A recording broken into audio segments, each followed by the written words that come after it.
आचार्य ने ट्वीट किया है और उन्होंने साफ साफ शब्दों में ट्वीट करते हुए कह दिया है कि पापा को परेशान किया जा रहा है, लगातार परेशान किया जा रहा है।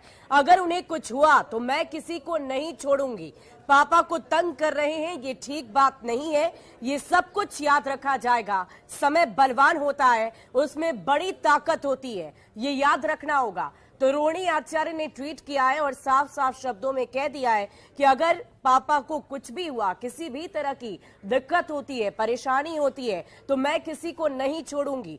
पापा को तंग कर रहे हैं, ये ठीक बात नहीं है। ये सब कुछ याद रखा जाएगा।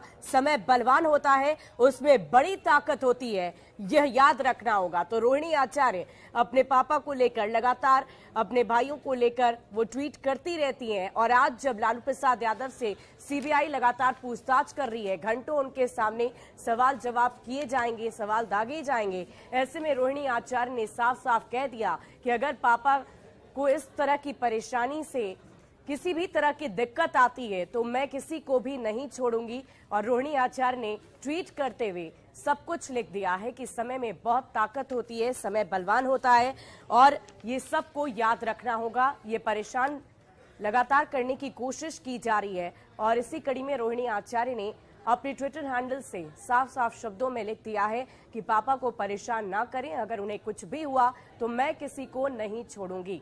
तो लगातार ये जांच की प्रक्रिया चल रही है और इसी से तंग आकर अब उन्होंने भी ट्वीट कर दिया है और साफ साफ शब्दों में कह दिया कि ये सब कुछ याद रखा जाएगा, समय बड़ा बलवान होता है। तो रोहिणी आचार्य का ये ट्वीट इस वक्त आपकी टीवी स्क्रीन पर, उसमें बड़ी ताकत होती है, ये याद रखने की जरूरत है। पापा को लगातार परेशान करने की कोशिश सीबीआई के लोग कर रहे हैं, लगातार सवाल जवाब किया जा रहा है। आपको बता दें कि आरजेडी सुप्रीमो लालू प्रसाद यादव की तबीयत ठीक नहीं रहती, कई तरह की स्वास्थ्य संबंधी समस्याओं से वो जूझते रहते हैं। हाल में ही किडनी ट्रांसप्लांट उनका किया गया। रोहिणी आचार्य ही वो बेटी है जिन्होंने अपनी एक किडनी अपने पापा को दी और उसके बाद इस ट्रांसप्लांटेशन के प्रोसेस के बाद वो सीधे यहाँ पहुंचे हैं और अब सीबीआई की टीम उनसे पूछताछ कर रही है। कई तरह की दवाइयां उनका सेवन करना होता है और यही वजह है कि इस बात की भी चर्चा सीबीआई के सामने भी की गई है, टीम के सामने, कि उनके स्वास्थ्य को समझते हुए उनसे पूछताछ की जाए और उन्हें थोड़ा वक्त दिया जाए। हालांकि 3-4 घंटे तक ये लगातार सवाल जवाब चलेंगे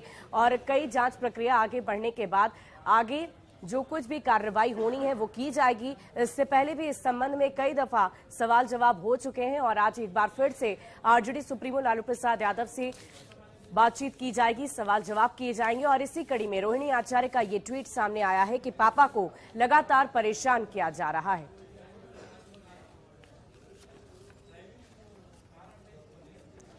तो रोहिणी आचार्य का ये ट्वीट इस वक्त आपकी टीवी स्क्रीन पर, अगर उन्हें कुछ भी हुआ तो मैं किसी को नहीं छोड़ूंगी, समय बड़ा बलवान होता है। और देखिए इस पूरी खबर की अधिक जानकारी के साथ हमारे संवाददाता शंकर आनंद हमारे साथ लगातार बने हुए हैं। शंकर का एक बार फिर से रुख करते हैं। शंकर, देखिए रोहिणी आचार्य ने साफ साफ कह दिया है कि अगर पापा को किसी भी तरह की समस्या आती है, दिक्कत आती है, तो उन्हें मैं किसी को भी नहीं छोड़ूंगी। आपके आसपास अगर कुछ ऐसे नेतागण हैं या कोई हैं तो उनसे बातचीत करें, या इस पर क्या कहना चाहेंगे?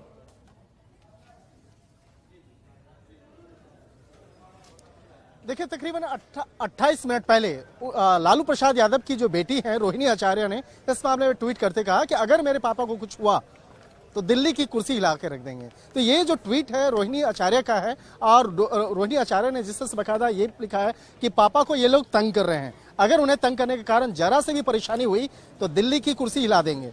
अब बर्दाश्त करने की सीमा का जवाब जो दे रही है। तो एक तरह से कहा जा सकती है रोहिणी जो है अपने पापा से बेहद करीब मानी जाती है और रोहिणी यही ये बेटी जो है रोहिणी जो है हालांकि सिंगापुर में रहती हैं और लालू प्रसाद यादव का जब सिंगापुर में इलाज चल रहा था तो उस वक्त में अपनी जो एक कहा जा सकता है कि अंग जो है किडनी जो है वो अपने पापा को दी थी और कहीं ना कहीं इस बात को लेकर सोशल मीडिया पे भी काफी चर्चा हुई थी कि अब एक बेटी का जो एक त्याग है अपने पिता के प्रति वो बेहद उसको अच्छे तरीके से देखा जा रहा था। तो यहाँ पर रोहिणी आचार्य का जो ट्वीट है उसी लिहाज से देखा जा रहा है। इसके साथ ही उन्होंने 2 ट्वीट किया है। एक और ट्वीट के बारे में मैं बताना चाहूंगा कि पापा को लगातार परेशान किया जा रहा है और एक तरह से देखा जाए जी कि जी समय बड़ा शंकर, बलवान बहुत है। बहुत शुक्रिया हमारे साथ जुड़ने के लिए। रोहिणी आचार्य ने साफ साफ शब्दों में कह दिया है कि अगर पापा को दिक्कत होती है, परेशानी होती है तो मैं किसी को नहीं छोड़ूंगी। बहुत बहुत शुक्रिया शंकर और अमित हमारे साथ जुड़ने के लिए, तमाम जानकारी के लिए। और चलिए अब बढ़ते हैं अगली खबर की ओर। जमुई से आपको बड़ी खबर